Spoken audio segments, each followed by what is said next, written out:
প্রসন্নতা সাম্প্রতিক সময়ে মোহনবাগানের জয়রথ থামালো এফসি গোয়া, বানালো মার্কুয়েজের মস্তিষ্কের কাছে হার মানল মলিন। এই বিষয়টা রয়েছে। তুমি ম্যাচটা কিভাবে দেখলে, কিভাবে বিশ্লেষণ করছো? মোহনবাগানের পরাজয় দীর্ঘদিন জয়ের মধ্যে ছিল, তারপরে হঠাৎ পরাজয়, ধাক্কা একটা, ঠিক কী কারণ? এরপরে আরও কঠিন ম্যাচ অপেক্ষা করে রয়েছে, পরের ম্যাচেই পাঞ্জাব। একটু যদি বিশ্লেষণ করো কী কারণে এই পরাজয়, আর মোহনবাগানকে কোন দিকটা থেকে বাড়তি সতর্কতা অবলম্বন করতে হবে? সত্যি কথা বলতে কি, দেখো যেটা খুবই ইম্পর্টেন্ট জিনিস সেটা হচ্ছে যে এই যে ম্যাচ না, আমরা একসাথে একটা ম্যারাথন লিগে পারফরমেন্সটা আপস অ্যান্ড ডাউনস হয়। কোনো সময় দুর্দান্ত খেলছে, চলছে হঠাৎ করে কোনো একদিনে ডাউন ফল করে এবং পারফরমেন্সের গ্রাফিক্সটা নেমে যায়, যার ফলে খেলোয়াড়দেরও সেটা, খেলোয়াড়ও তো রক্ত মানুষের শরীর, তারা এক একটা ম্যাচে এক একটা ট্রেস নিতে পারে না। কোনো সময় মাসল ফ্যাটিক হয়ে যায়, হওয়া জিনিস হয় না, বা প্ল্যানটা কোচ যা চাইছেন সেটা এক্সিকিউট করতে পারে না, আস্তে খেলা থেকে হারিয়ে যায়। তো সেইটাই একটা অপডে ছিল গতকাল। কারণ মোহনবাগান অনেক ব্যালেন্স দল, প্রত্যেকটা ডিপার্টমেন্টে ভালো ভালো খেলোয়াড় আছে, রিজার্ভ রেঞ্জ ভীষণ স্ট্রং। কালকের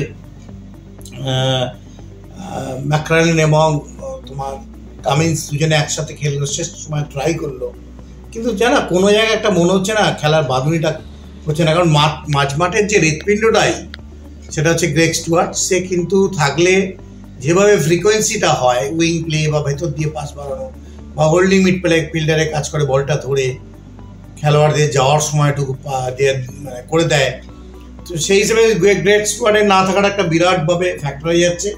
আর গ্রেগ স্টুয়ার্ট না থাকা অনির্দ থাপা, আপুইয়া, মানে তুমি আব্দুল সামাদ, প্রত্যেকেই যারা আছে আর কি, তারা একটা ছন্দ হারিয়ে ফেলছে।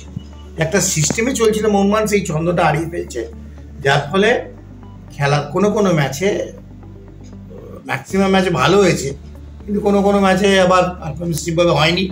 সেটা হচ্ছে তার মধ্যে একটা ম্যাচ হচ্ছে গতকালকের ম্যাচ।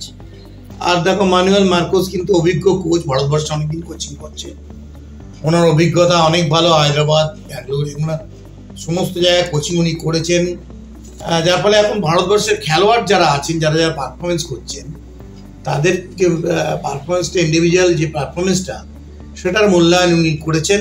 এবং ঠিক সেইভাবেই কালকে যেমন মেন জায়গাটাই উনি করেছেন, লিস্টন কোলাস এবং মনবীরের দৌড়টা বন্ধ করে দিয়েছেন। উইক প্লেস যে দৌড়টা মনবীর সিং এর, আর লিস্টন কোলাসের যে দৌড়ে গিয়ে ভেতর দিকে আসাটা, এটা কিন্তু উনি বুদ্ধি করে লোক বাড়িয়ে 1 ভার্সেস 2-তে ব্লকিং করিয়েছে, একজন তাকে গেলে একজন কভার করছিল।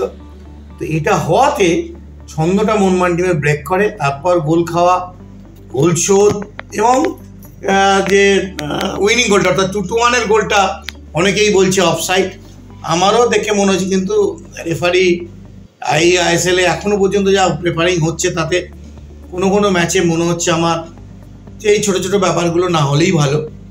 কিন্তু মোহনবাগান অ্যাটলিস্ট কালকে ড্র করে একটা পয়েন্ট নিয়ে ফিরলে ভালো হতো। কারণ এখনো যে খারাপ জায়গা আছে তা নয়, এই যে গ্যাপটা না এখন থেকে তৈরি হয়, অর্থাৎ এই ধরো 14-15 নম্বর ম্যাচ বা 16 নম্বর ম্যাচ, এই যে এখন এই সময়টা 11 থেকে 10 থেকে 11, 12, 13, 14, 15, এই কটা ম্যাচের মধ্যে কি হয়, পয়েন্টের ফারাকটা তৈরি হয়।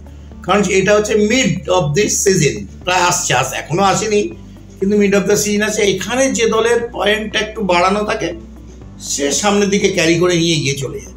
সেই জায়গায় আমার মনে হয় মোহনবাগান পরের ম্যাচ তোমার, সেটাও পাঞ্জাব এফসির সাথে খেলা, অ্যাওয়ে ম্যাচ, আমার মনে হয় এটা, এই ম্যাচটা থেকে শিক্ষা মোহনবাগান নিয়ে আগামী দিন, কারণ এই মোহনবাগান টিমের বৈচিত্র্য অনেক আছে, ব্যালেন্স ভালো, quality of players, merit of players যথেষ্ট আছে। আমার মনে হয় নেক্সট ম্যাচ থেকে তারা ঘুরে দাঁড়িয়ে আবার তারা জয়ের সরণিতে ফিরবে। প্রচন্ড আরেকটা বিষয় রয়েছে, গোল হয়তো একটাই করতে পেরেছে মোহনবাগান, কিন্তু দুটো গোল হজম করতে হয়েছে। সেক্ষেত্রে ডিফেন্সের যে দুর্বলতা মোহনবাগানের শুরু থেকেই চর্চার বিষয় ছিল, সেটা আবার হয়তো চাগার দেওয়া শুরু করেছে। যেমন 2 স্টপার নিয়ে খেলে কিছুটা ব্যালেন্স হয়েছিল, 2 স্টপার অবশ্যই খেলেছে, তো রাইট ব্যাকে একটা সমস্যা, আর লেফট ব্যাক শুভাশিস, এইগুলো নিয়ে কিন্তু আরেকটু কম্পোজ বেশি হতে হবে, যেটা কিন্তু দুর্বলতাটা আবারও গতকাল ম্যাচে নজরে এসছে। এই বিষয় নিয়ে তোমার মত? দেখো, মোহনবাগানের মাঝমাঠ এবং আক্রমণ ভাগ এত স্ট্রং না, এত ভ্যারাইটিস, এত ভালো প্লেয়ার আছে, যার ফলে ডিফেন্সে খুব একটা চাপ পড়ছিল তা নয়, ডিফেন্স কোনো রকমের সামলে দিচ্ছিল। কালকে কি হয়েছে, অ্যাটাকিং লাইন এবং মিডফিল্ড দুটোই ব্যর্থ হয়েছে, সমানে তারা ব্যর্থ হয়েছে, একদম স্ট্রেট ওয়েতে বলছি, খেলতে পারিনি। তো এটা খেলতে না পারলে তো ডিফেন্সের উপর চাপ পড়বেই। তো সেক্ষেত্রে অনেকগুলো, যেমন 2 ভার্সেস 3, 3 ভার্সেস 4, 5 ভার্সেস 3, একের অধিক প্লেয়ার ওরা আক্রমণে নিয়েছে। এফসি গোয়া যখন কাউন্টার অ্যাটাক আসছিল তারা লোক বাড়িয়ে দিচ্ছিল অপোনেন্টের ডিফেন্সে, সেক্ষেত্রে মোহনবাগান ডিফেন্স ফাম্বেল করছিল এবং এই ফাম্বেল করার জন্যেই কিন্তু তারা দুটো গোল খায়। এবং এই ব্যাপারটা যদি রেক্টিফাই করে নিতে পারে তাহলে আমার মনে হয় আগামী ম্যাচে মোহনবাগান আবার তার জয়ের সরণি এবং তার ভালো যে খেলছিল ফুটবল সেটা এসে ফিরে আসবে। অসংখ্য ধন্যবাদ প্রশান্ত দা।